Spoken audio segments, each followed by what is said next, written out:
Part 1, A Chilling Prelude. The digital clock in Masud Rana's safe house drilled 3:17 a.m. The call that shattered the silence was from director Niaz, his voice uncharacteristically grim. "Rana, we've lost Zayman. His last signal from Calcutta was a single word, Nishwash." Then radio silence. Agent Examen was a seasoned operative. For him to vanish was a severe blow. Rana's mission was clear: infiltrate Calcutta, find Zayman, and decipher the meaning of Nishwash. Disguised as a textile merchant, Rana landed in the bustling city. His contact, Ritika Sharma, a sharp and efficient analyst, met him at a dusty safe house in North Calcutta. She handed him Zayman's recovered belongings, a burnt-out cell phone and a coded notebook. "The word translates to breath strangulation," Ritika explained, her brow furrowed. But Zayman was tracking financial trails, not a biological threat. "It doesn't connect." Rana spent the night decrypting the notebook. Hidden within complex mercantile codes was a reference to Diksha Labs and a date, the next evening. Acting on this lead, they staked out a dilapidated warehouse by the Hooghly River, a suspected front for the lab. Under the cover of a torrential monsoon downpour, they infiltrated the facility. The warehouse was a chilling contrast to its derelict exterior, sterile, cold, and filled with unmarked chemical drums. Their presence was immediately detected. A squad of 6 highly trained mercenaries ambushed them. A fierce, close-quarters firefight erupted in the narrow corridors. Rana's superior combat skills turned the tide, but during the chaos, Ritika was cornered.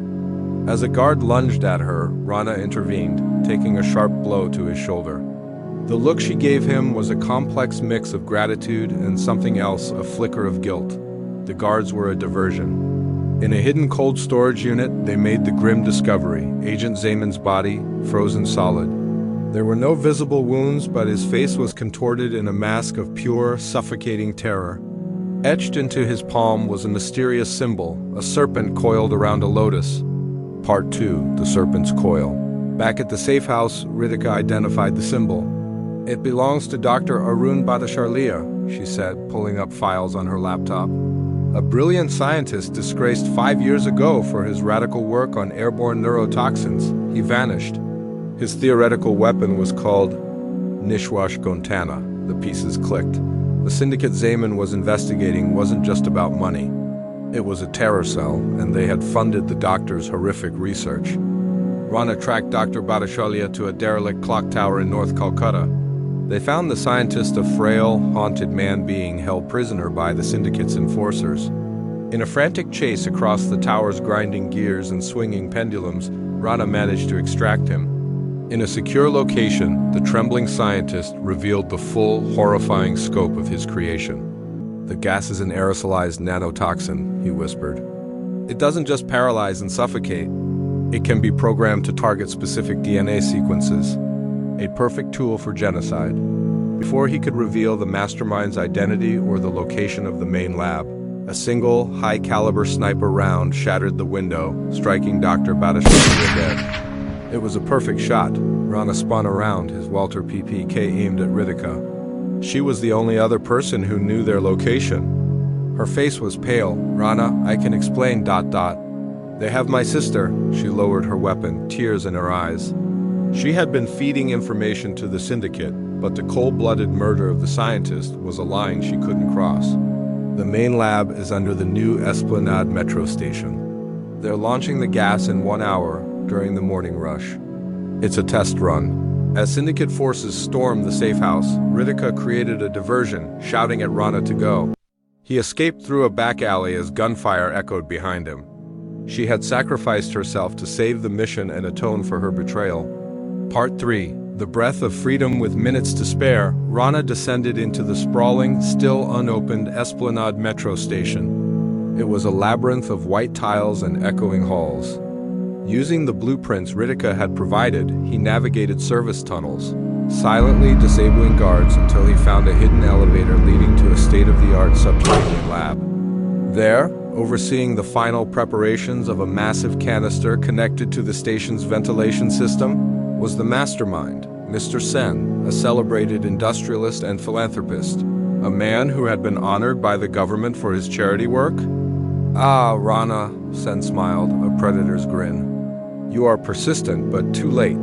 This corrupt world needs a cleansing breath. A new order must rise from the ashes of the old.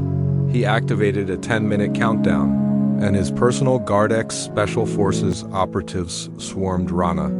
What followed was a symphony of controlled violence. Rana used the environment as his weapon-shattering chemical vials for cover, electrifying control panels and engaging in a brutal martial arts ballet. He fought with the memories of Zayman and Ritika fueling his every move, dispatching the guards one by one. He finally stood before Mr. Sen, who wielded a monomolecular blade. Their duel was short and fierce. Rana disarmed him and smashed the control panel, stopping the timer at 0:03. But Sen laughed, spitting blood. "You fool. The primary trigger is down, but I am the secondary. My heartbeat is synced to the device. Kill me and you kill everyone above." Rana was trapped. Then he remembered the symbol. The serpent was the gas. The lotus was the purity, the antidote. Dr. Bhattacharya, a man of conscience, would have built a failsafe. Ignoring Sen's triumphant sneer, Rana frantically searched the canister and found a hidden panel with a slot for a vial, the lotus vector. It was empty. His eyes fell on Sen's necklace, a lotus pendant. He ripped it off. It unscrewed. Inside was the vial of neutralizing agent. Sen's eyes widened in horror as Rana inserted it. A loud hiss filled the room as the deadly gas was neutralized inside its container. With the threat eradicated, Rana turned to a fleeing Sen. A single, precise shot to the leg brought the philanthropist turned genocidal maniac down. "Your new world order ends here," Rana stated coldly, cuffing him to a heavy pipe.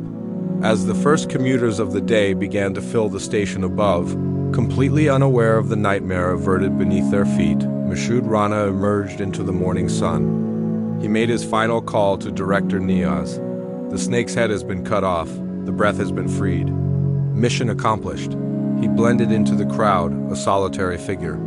There were no medals, no accolades, just the silent satisfaction of a city saved and justice served. Another ghost in the machine, he disappeared, waiting for the next call that would inevitably come.